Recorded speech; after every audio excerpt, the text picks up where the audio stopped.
আসসালামু আলাইকুম প্রিয় শিক্ষার্থী বন্ধুরা, সবাইকে স্বাগতম। আজকের আমার এই ভিডিও টিউটোরিয়ালের আলোচ্য বিষয় এইচএসসি 2021 শিক্ষার্থীদের প্রথম সপ্তাহের অ্যাসাইনমেন্ট হিসাব বিজ্ঞান বিষয়ের হিসাব বিজ্ঞানের উত্তরের ক্ষেত্রে শিক্ষার্থীরা পরীক্ষার খাতায় যে সমস্ত ভুল করেছে সে ভুলগুলি সম্পর্কে বিস্তারিত আলোচনা করার চেষ্টা করব। তো আলোচনায় তোমাদের সাথে আছি আমি মোহাম্মদ সিরাজুল ইসলাম, বরিশাল সরকারি model school and college, Barishal. তো প্রিয় শিক্ষার্থী বন্ধুরা, এই যে তোমাদের প্রথম সপ্তাহের হিসাব বিজ্ঞানের অ্যাসাইনমেন্টে আমি তোমাদের সামনে উপস্থাপন করেছি। তো এই অ্যাসাইনমেন্টের ক্ষেত্রে শিক্ষার্থীরা যে সমস্ত ভুল করেছে সেগুলি আমি পর্যায়ক্রমে আলোচনা করার চেষ্টা করব। তো প্রথমে আসি কাভার পেজের ভুল। তো প্রথমে আসি কাভার পেজে যে সমস্ত ভুল শিক্ষার্থীরা করেছে আমি খাতা দেখার সময় লক্ষ্য করেছি। সেটি হচ্ছে নাম, পিতার নাম, মায়ের নাম সবকিছু ঠিক মতো লিখছে, কিন্তু এই যে শিরোনাম লেখার ক্ষেত্রে শিক্ষার্থীরা ভুল করেছে।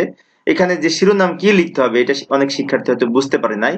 তো এই শিরোনামে কি লিখতে হবে সেটি আমি একটু অ্যাসাইনমেন্ট দেখে তোমাদের ওই প্রশ্ন দেখে একটু লেখার চেষ্টা করি, তাহলে তোমাদের বুঝতে সুবিধা হবে। চলো আমরা প্রশ্নে ফিরে যাই। তো এই যে অ্যাসাইনমেন্টের প্রশ্নে বাম দিক থেকে এই অ্যাসাইনমেন্টের নিচে যে কথাটি উল্লেখ আছে, এই যে হিসাবের বৈষম্যের পরিচিতি, আমি তো জুম করে বড় করে দেখাচ্ছি। তো এই যে হিসাবের বৈষম্যের পরিচিতি, এটি তোমাদের ওই বিশেষ করে এই শিরোনামে লিখতে হবে। তো অনেক শিক্ষার্থী এটি লিখতে ভুল, অর্থাৎ আমাদের এই কভার পেজের শিরোনামে লিখতে হবে ওইখানে যেটি লেখা আছে হিসাবের বৈষম্যের পরিচিতি। তো এই যে প্রশ্নটি বোঝার জন্য আমি একটু বড় করে উপস্থাপন করেছি তোমাদের বোঝার জন্য সহজেই। তো ক নম্বরে বলেছিল হিসাব চক্রের ধাপ সমূহ ব্যাখ্যা করুন, তাই না? তো এই ক্ষেত্রে আমাদের অধিকাংশ শিক্ষার্থী হিসাব বিজ্ঞানের এই হিসাব চক্রের ধাপ সমূহ ছক আকারে ব্যাখ্যা সহ উপস্থাপন করেছে, সবারই প্রায় এখানে সঠিক হয়েছে। তো পরবর্তীতে 2 নম্বর প্রশ্নে ছিল জুন 2, 5, 9 এবং 20 তারিখের লেনদেনগুলি হিসাব সমীকরণের প্রদর্শন করো। তো এই ক্ষেত্রে আমাদের নির্দেশনায় যে বলা ছিল সে অনুযায়ী অনেক শিক্ষার্থী এই অঙ্কটি সমাধান করতে ব্যর্থ হয়েছে, যার কারণে আমরা যারা শিক্ষক খাতা মূল্যায়ন করেছি, খাতা দেখার সময় আমি লক্ষ্য করেছি অধিকাংশ শিক্ষার্থী এই বিষয়টি ভুল করেছে। তো কি ভুল করেছে সে বিষয়টি আমরা এখন আলোচনা করার চেষ্টা করব। তো প্রিয় শিক্ষার্থী বন্ধুরা, এই যে হিসাব সমীকরণের প্রশ্নের উত্তরটি তোমাদের সামনে আমি উপস্থাপন করেছি, সঠিক উত্তরটি তোমাদের সামনে উপস্থাপন করেছি এবং প্রথম লাইন এবং শেষ লাইন আমি লাল কালি দিয়ে সিগন্যাল দিয়ে রেখেছি, কারণ কেননা শিক্ষার্থীরা এই প্রথম লাইন ভুল করেছে, ফলে কি উত্তর লিখতেও শিক্ষার্থীদের ভুল হয়েছে। তো এই ক্ষেত্রে কি ভুল করেছে লক্ষ্য করি। এই যে প্রথমে একটা লাইন ছিল নগদ 32,000, অফিস সরঞ্জাম 30,000, প্রাপ্য হিসাব 25,000, প্রদেয় হিসাব 18,000 নিয়ে বিশেষ করে এই মে তারিখের উদ্ধৃত ছিল। এটা জুন 1 তারিখ দিয়ে লিখতে হবে প্রারম্ভিক উদ্ধৃত হিসেবে। এই নগদের ঘরে লিখবো নগদের টাকা, প্রাপ্য হিসাবে লিখবো প্রাপ্য হিসাবের টাকা 32,000 টাকা, এবং অফিস সরঞ্জামে লিখবো অফিস সরঞ্জাম, তারপরে লিখবো প্রদেয় হিসাবে। এইগুলো যোগ করে 18,000 বিয়োগ করে 69,000 টাকা হবে, এখানে লিখবো প্রারম্ভিক মূলধন মন্তব্যের ঘরে। তো এই ক্ষেত্রে অনেক শিক্ষার্থী উপরের লাইনটা লেখেনি। তো উপরের লাইনটা না লেখার ফলে নিচের উত্তরে ভুল হবে, তাই না? তো অধিকাংশ খাতাতেই আমি এই ভুলটি পেয়েছি, শিক্ষার্থীরা উপরের লাইনটা না লেখার কারণে এই নিচে যোগফলে ভুল হয়েছে। তো তোমাদের মনে হতে পারে যে উপরের লাইনটা আমরা কেন লিখবো, তাই না? তো এই ক্ষেত্রে আমরা একটু নির্দেশনায় চলে যাই, নির্দেশনায় কি বলা ছিল সেটি দেখার চেষ্টা করি। তো এই যে অ্যাসাইনমেন্টটি তোমাদের সামনে আমি আবার উপস্থাপন করেছি, এখানে নির্দেশনায় কি ছিল, এই যে মূল্যায়নের নির্দেশক হিসেবে এইখানে যেটি ছিল সেটি হচ্ছে এইখানে এই মূল্যায়নের রুব্রিক্স হিসেবে শিক্ষার্থীরা অনেকে মনে করে যে এই অংশটুকু মনে হয় শিক্ষকদের জন্য, না, শিক্ষক শিক্ষার্থী উভয়ের জন্য এই অংশটুকু ভালো করে তোমাদের বুঝতে হবে। লক্ষ্য করি এখানে কিন্তু বলেছিল, আমি একটু জুম করে দেখাচ্ছি, প্রারম্ভিক উদ্বৃত্ত সহ 4টি লেনদেন। এই যে প্রারম্ভিক উদ্বৃত্ত সহ, প্রত্যেকটি ক্ষেত্রে প্রারম্ভিক উদ্বৃত্ত সহ বলেছে, কিন্তু প্রারম্ভিক উদ্বৃত্ত সহ যেহেতু বলেছে সেই জন্য যে সমস্ত শিক্ষার্থী প্রারম্ভিক উদ্বৃত্তটা লেখেনি তাদেরকে আমরা যারা শিক্ষক খাতা মূল্যায়ন করেছি, আমরা ইচ্ছে থাকলেও সম্পূর্ণ নম্বর দিতে পারি নাই, কেননা এখানে নির্দেশনা অনুযায়ী শিক্ষার্থীরা লেখেনি। নির্দেশনায় বলা আছে প্রারম্ভিক উদ্বৃত্ত সহ। প্রারম্ভিক উদ্বৃত্ত কোনটা? প্রারম্ভিক উদ্বৃত্ত এই যে বছরের প্রথম এই যে উদ্বৃত্তটা ছিল সেটি হচ্ছে প্রারম্ভিক উদ্বৃত্ত। আশা করি বুঝতে পেরেছো। তো সেই জন্য এই প্রারম্ভিক উদ্বৃত্ত হিসেবে এইখানে এই লাইনটা লিখতে হবে। আমি কিছু কিছু খাতা পেয়েছি যে সমস্ত শিক্ষার্থীরা সঠিকভাবে এই উত্তরটি উপস্থাপন করেছে, আর অধিকাংশ শিক্ষার্থী এই লাইনটা লিখতে ভুল করেছে। তো আশা করি পরবর্তীতে এই প্রশ্নটি যদি তোমাদের এইচএসসি পরীক্ষায় আসে, এইভাবে যদি নির্দেশনায় থাকে তাহলে তোমরা অবশ্যই সঠিকভাবে উপস্থাপন করার চেষ্টা করবে। হিসাব সমীকরণের শিক্ষার্থীরা আরো যে ভুলটি করেছে সেটি হচ্ছে যে মন্তব্যের ঘরে এখানে অনেক শিক্ষার্থী এই মন্তব্য লেখেনি, কিন্তু মন্তব্য অবশ্যই লিখতে হবে। অনেক শিক্ষার্থী দেখেছি যে মন্তব্য না লেখার কারণেও আমাদের ফুল নম্বর দিতে অনেক সমস্যা হয়েছে, পূর্ণ নম্বর দিতে অনেক সমস্যা হয়েছে। সেজন্য আশা করি তোমরা সঠিকভাবে মন্তব্য সহ পরবর্তীতে পরীক্ষায় আসলে হিসাব সমীকরণের সমাধানের চেষ্টা করবে।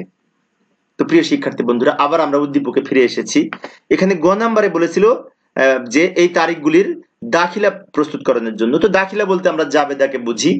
তো জাবেদায় শিক্ষার্থীরা যে সমস্ত ভুলগুলি করেছে সেগুলি আমাদের জানা একান্ত প্রয়োজন।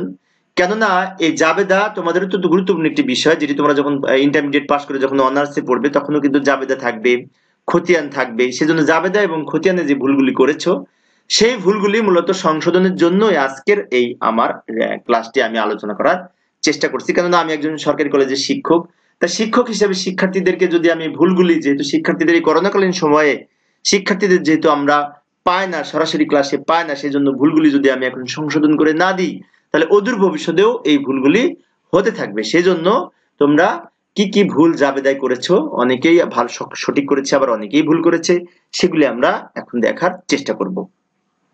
তো এই যে লক্ষ্য করি গ নাম্বারে জাবেদার উত্তরটি তোমাদের সামনে আমি সঠিক উত্তরটি উপস্থাপন করেছি।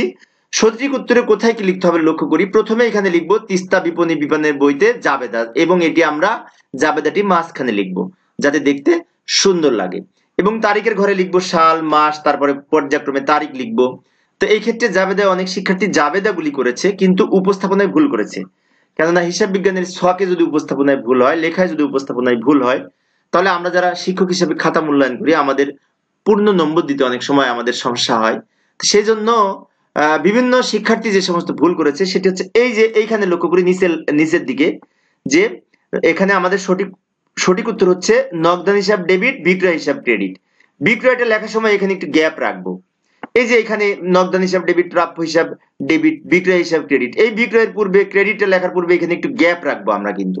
আবার এই যে এখানে আমরা মূলধন হিসাবের পূর্বে একটু গ্যাপ রেখেছি, তাই না, একটু ফাঁকা রেখেছি। এটি হচ্ছে নিয়ম। তোমরা বই দেখবে অধিকাংশ বইতে, শুধু অধিকাংশ বইতে না সব বইতে এই জাবেদা একটু ফাঁকা রেখে লেখা, এটি নিয়ম। কিন্তু শিক্ষার্থীরা, অনেক শিক্ষার্থী এইভাবে লিখেছে লক্ষ্য করে, যেমন লাল কালি দিয়ে লিখে রেখেছি, এটি ভুল। সেজন্য নগদান হিসাব ডেবিট, বিক্রয় হিসাব ক্রেডিট, অর্থাৎ নগদান এবং বিক্রয় এখান থেকেই শুরু করেছে, অর্থাৎ এটি তো ভুল উপস্থাপন।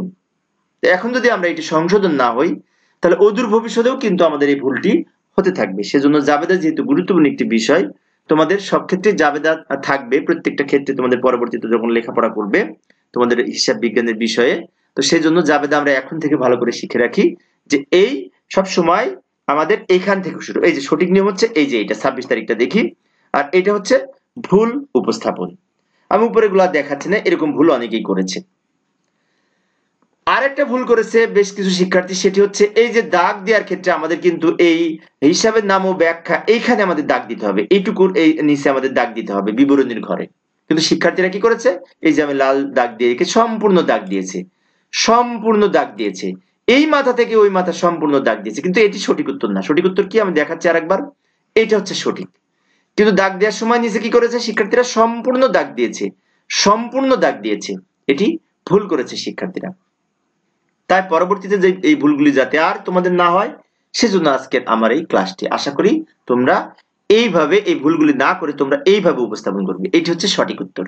কিন্তু তা না করে তোমরা যদি এইভাবে এই ভুলগুলি উপস্থাপন করো তাহলে তোমরা বিশেষ করে পূর্ণ নম্বর থেকে বঞ্চিত হবে পরীক্ষার খাতায়। আশা করি তোমরা জাবেদার নিয়ম মেনে এইভাবে সঠিক করে জাবেদা করার চেষ্টা করবে। তো আবার আমরা উদ্দীপকে ফিরে এসেছি। ঘ নাম্বারে বলেছিল মূলধন হিসাব, নগদান হিসাব, অফিস সরঞ্জাম হিসাব এবং প্রদেয় হিসাব প্রস্তুত করতে বলেছিল। তো এই ক্ষেত্রে আমাদের 4টা খতিয়ান প্রস্তুত করতে হবে, তাই না। চলমান জের ছকেও করতে পারো, টি ছকেও করতে পারো তোমরা। অধিকাংশ শিক্ষার্থী চলমান জের ছকে প্রস্তুত করেছে। তো চলমান জের ছকের ছক আমরা জানি যে এরকম, বিশেষ করে এই যে অফিস সরঞ্জাম হিসাব যদি আমরা লিখি, অফিস সরঞ্জাম হিসাব লিখবো এবং ডান দিকে হিসাবের কোড নম্বর লিখবো, তাই না। তো এখন আমরা দেখবো শিক্ষার্থীরা কি কি ভুল করেছে। তো লক্ষ্য করে যে একটি খতিয়ান তোমাদের সামনে উপস্থাপন করেছি, আমি উপরের লেনদেনগুলো নিয়ে এসেছি। অফিস সরঞ্জাম হিসাব যেমন তোমাদের উপরের লেনদেনগুলি লেখার দরকার নেই, তোমরা নিচে দেখে রাখো তোমাদের যে ভুলগুলি হয়েছে। এখন থেকে যদি না দেখে রাখো তাহলে এই ভুলগুলি আবার হতে থাকবে অদূর ভবিষ্যতে।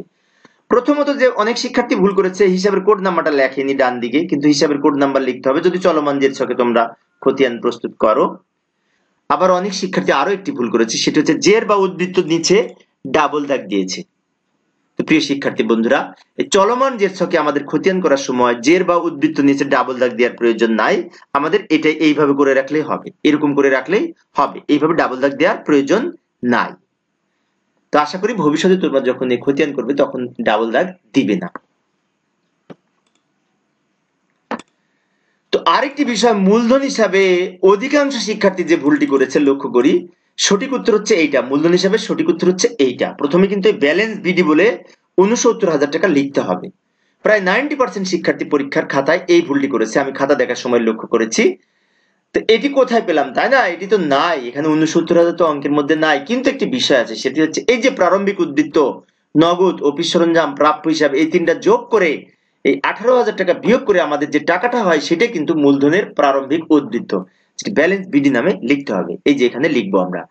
কিন্তু অধিকাংশ শিক্ষার্থী, প্রায় 90% শিক্ষার্থী খাতায় এই ভুলটি করেছে যে ব্যালেন্স বিডি নামে মূলধন হিসেবে এই টাকাটা লেখেন। তো তোমরা অদূর ভবিষ্যতে যখন এই ধরনের অঙ্ক আসবে অবশ্যই সমাধানের ক্ষেত্রে সঠিকভাবে এই বিশেষ করে সম্পদ সমূহ যোগ করে দায় বিয়োগ করে মূলধনের পরিমাণ যেটি হবে সেটি ব্যালেন্স বিডি বলে লিখবে খতিয়ানের প্রারম্ভিক উদ্বৃত্ত হিসেবে। আশা করি তোমাদের অদূর ভবিষ্যতে পরীক্ষায় আর ভুল হবে না। তো এই ভুলগুলি সাধারণত খতিয়ানে অধিকাংশ শিক্ষার্থী করেছে, আর ম্যাক্সিমাম বিষয়গুলি সঠিকভাবে খতিয়ানে উপস্থাপন করতে পেরেছে। তো প্রিয় শিক্ষার্থী বন্ধুরা, আমরা আবার সেই উদ্দীপকে ফিরে এলাম। এখানে অঙ্গ নাম্বার বলেছিল এই লেনদেনগুলি নগদ প্রাপ্তি জাবেদা এবং নগদ প্রদান জাবেদা প্রস্তুত করতে। তো নগদ প্রাপ্তি জাবেদা এবং প্রদান জাবেদা অধিকাংশ শিক্ষার্থীরই সঠিক হয়েছে। শিক্ষার্থীরা খুব সুন্দরভাবে নগদ প্রাপ্তি জাবেদা এবং প্রদান জাবেদা প্রস্তুত করেছে। এবং কিছু কিছু শিক্ষার্থী এখানে ডাবল দাগ দিতে ভুল করেছে, কিন্তু ডাবল দাগ দিতে হবে নিচে। এই যে নগদ প্রাপ্তি জাবেদা সঠিক উত্তরটি আমি তোমাদের সামনে নিচে উপস্থাপন করেছি। তো নগদ প্রাপ্তি জাবেদার ক্ষেত্রে প্রায় শিক্ষার্থীরই সঠিক উত্তর হয়েছে। আবার আমরা নগদ প্রদান জাবেদাটি লক্ষ্য করি। নগদ প্রদান জাবেদার সঠিক উত্তর এই যে আমি নিচে উপস্থাপন করলাম। অনেক শিক্ষার্থীরই নগদ প্রদান জাবেদাটি সঠিক হয়েছে, তবে কিছু কিছু শিক্ষার্থী নিচে এই যে ডাবল দাগ দিতে ভুল করেছিল।